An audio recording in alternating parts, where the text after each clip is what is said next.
मैं हूं doctor Aamir Sadiq. Mathematica series में आज जिस मेडिसिन पे हम डिस्कस करने जा रहे हैं वो है एकोनाइट नेपालिस। एकोनाइट हम बहुत अच्छी तरह से जानते हैं। एकोनाइट रोज़मर्रा के इस्तेमाल की मेडिसिन है, डेली बुनियाद पे बहुत वसी मेडिसिन है, बहुत ज़्यादा इस्तेमाल होती है। इसका एक्शन बहुत ज़्यादा बीमारियों के हवाले से इसकी सिम्टम बहुत सारी बीमारियों में काम आती हैं, इसलिए ये हमारी रोज़मर्रा के क्लिनिक्स में इस्तेमाल होने वाली मेडिसिन है। एकोनाइट की आज हम कुछ सिम्टम्स को डिस्कस करेंगे।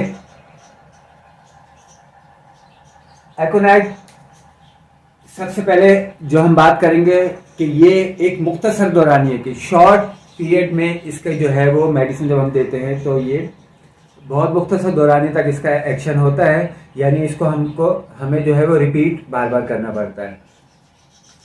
नंबर 2 जो इसकी एक मेन सिम्टम है, अचानक और शिद्दत के साथ अलामात का जाहिर होना। सिम्टम इसकी सडनली और बहुत शिद्दत के साथ जो है वो जाहिर होती हैं। इसके अंदर बीमारी हम कोई भी लेंगे, हम बहुत अच्छी तरह जानते हैं कि होम्योपैथिक सिम्टम के हवाले से काम करती है, तो हम इसमें बीमारी का नाम नहीं लेंगे। इसमें अचानक से नज़ला भी हो सकता है, अचानक से बुखार भी हो सकता है, अचानक से कोई भी बीमारी ऐसी वो जो फौरी बीमारी होती है और विद इन 24 आवर इसका रिजल्ट होता है, यानी 24 घंटे के अंदर अंदर जो बीमारी है, कोई भी बीमारी अचानक से और शिद्दत के साथ वो एकोनाइट के दायरे असर में आती है। हम पहले सिम्टम्स के हवाले से बात कर लेते हैं, फिर हम थोड़ी सी डिटेल उसमें बात करेंगे। नंबर 3 बेचैनी। बेचैनी भी एक मेन सिम्टम है जो एकोनाइट के अंदर पाई जाती है। अभी हम जब आगे बात करेंगे इसमें एक जो सिम्टम है, एक जो खास सिम्टम है इसकी, वो जहन के हवाले से माइंड सिम्टम में जब हम बात करेंगे तो इसकी जो है तो ये बेचैनी जो है ये भी बहुत ज़्यादा प्रोमिनेंट है एकोनाइट के अंदर। उसके बाद हम बात करेंगे नंबर 4 पे खुश्क और सर्द मौसम की दवा। इस वक्त दिसंबर का मौसम चल रहा है और ये इस वक्त मौसम के अंदर खुश्की भी है और अचानक से सर दर्द, नज़ला, खांसी इस तरह की चीज़ें हो रही हैं। इस वक्त के लिए बहुत बेहतरीन दवाई है जो फौरी तौर पे आपको बहुत अच्छा रिजल्ट देती है। गो के दूसरी अगर किसी मेडिसिन की सिम्टम मिल रही है तो आप यकीनन वो भी लेंगे, लेकिन एकोनाइट बाज़े वक्त आपको सिंगल एक दवा और एक खुराक जो है इसकी वो बहुत अच्छा रिजल्ट देती है। लेकिन चूँकि इसका जो है दौरानिया जो है वो थोड़ा सा मुख्तसर है तो बाज़ वक्त इसको जल्दी रिपीट करना पड़ जाता है।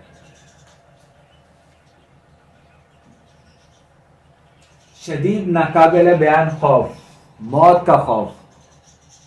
माइंड सिम्टम के हवाले से जैसे हमने बेचैनी की एक सिम्टम कवर की है, इसी तरह से मौत का खौफ इसके अंदर बहुत ज़्यादा होता है। हत्ता कि दिन, वक्त और जगह ये तक मरीज़ बताता है। ऐसे मरीज़ ये तक बताते हैं कि मैं फला दिन, फला टाइम पे और फला जगह पे मर जाऊंगा।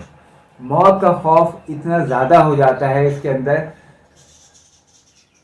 कि अगर एकोनाइट दी जाए तो वो मौत का खौफ बहुत हद तक और बाज़ वक्त बहुत जल्दी कवर भी हो जाता है। लेकिन ये मौत का खौफ जब मुसलसल रहता है तो लोग फिर दूसरी मेडिसिन की तरफ जब जाना शुरू होते हैं तो वो लंबे अरसे तक उनको खानी पड़ती है। लेकिन अगर हम एकोनाइट की बात करें तो ये मौत के खौफ को बहुत हद तक और बहुत जल्दी रिकवर कर देती है।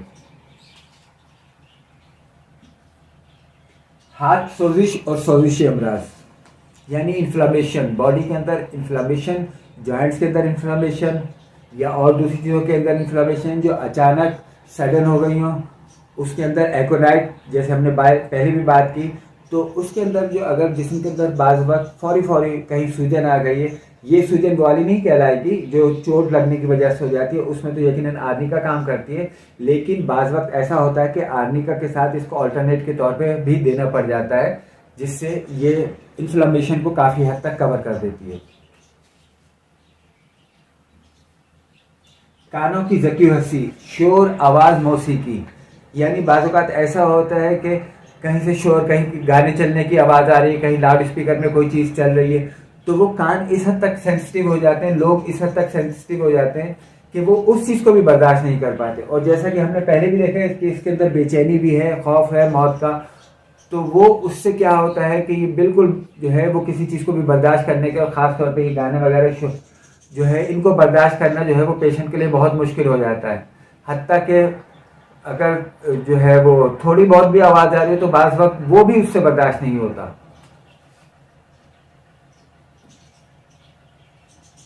हजियानी कैफियत, अचानक, शदीद।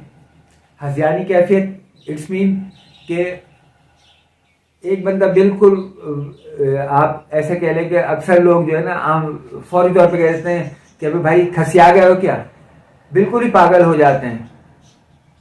ऐसी कैफियत पैदा हो जाती है कि वो जो है अचानक से मरने मारने को और इसके लिए तैयार हो जाते हैं। उनको कुछ समझ में नहीं आता कि उनके साथ क्या हो रहा है।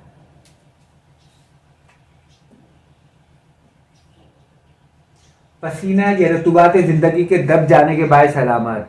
बाज़ वक्त ऐसा होता है कि सिक्रीशन बॉडी रुक जाती है। जैसे मिसाल के तौर पर इस वक्त ठंडा और खुश्क मौसम चल रहा है, अगर कोई एक्सरसाइज कर रहा है, जल्दी जल्दी जा रहे हैं और उसके पसीने आ रहे हैं और ठंडी हवा की वजह से वो फौरन ही खुश्क हो गया है, दब गया है, तो ऐसी कंडीशन में भी बाज़ वक्त जो है वो नज़ला या इस तरह की दूसरी चीज़ें वो होना शुरू हो जाती हैं। या ऐसा भी होता है कि कुछ लोग ऐसे होते हैं, सेल्समैन है या कहीं और सफ़र में, ट्रैवल में है और यूरिन बहुत ज़्यादा आ रहा है और नहीं कर पा रहा है वो, तो वो बॉडी के अंदर रुक रहा है, तो उसकी वजह से भी जो कंडीशन हो जाती है तो उसमें भी एकोनाइट बहुत अच्छा इफेक्ट देती है। बदहज़मी, मतली, कै, भूख का ना लगना, तेजाबियत, जो कि खौफ के बायस हो। यहाँ पे यकीनन बड़े बूढ़ों की वो मिसाल सामने रखनी चाहिए कि परेशानी में सोने का निवाला भी जहर बन जाता है। और हमने जैसे माइंड सिम्टम में इसके देखा है कि इसके अंदर खौफ बहुत ज़्यादा होता है, और खौफ के अंदर जब खाना खाया जाता है तो यकीनन बहुत अच्छी तरह से जानते हैं कि मैदा भी डिस्टर्ब हो जाता है। जब मैदा डिस्टर्ब होगा तो यकीनन गैसेस बनना शुरू हो जाएंगी, कॉन्स्टिपेशन की तरफ चले जाएंगे, तेजाबियत हो जाएगी और इसके साथ साथ सर में दर्द हो जाएगा। तो ये सारी चीज़ें इसके साथ साथ होना शुरू हो जाएंगी। क्यों? कि वो बेसिकली वो खौफ की वजह से होगा। अच्छा, जैसे ही कंडीशन चेंज होगी, कोई वाकया हो गया, कोई बात हो गई, वो माहौल चेंज हो गया, वो चीज़ चेंज हो गई, तो ये चीज़ खुद ब खुद ख़त्म हो जाएगी। लेकिन जिसको मुस्तकिल तेजाबियत रहती है, कोलेस्ट्रॉल या एनीथिंग किसी और रीज़न की वजह से, वो एक अलग मैटर है। लेकिन अचानक से अगर ये सारी चीज़ें हो गई, मतली क्या है और भूख अमूमन लगती है, बाद वक्त नहीं लगती, तो ये जब ये खौफ दूर हो जाएगा तो ये भी ख़त्म हो जाए, ये भी नॉर्मल हो जाएगा। यानी भूख लगना, ये सारी चीज़ें नॉर्मल हो जाएंगी।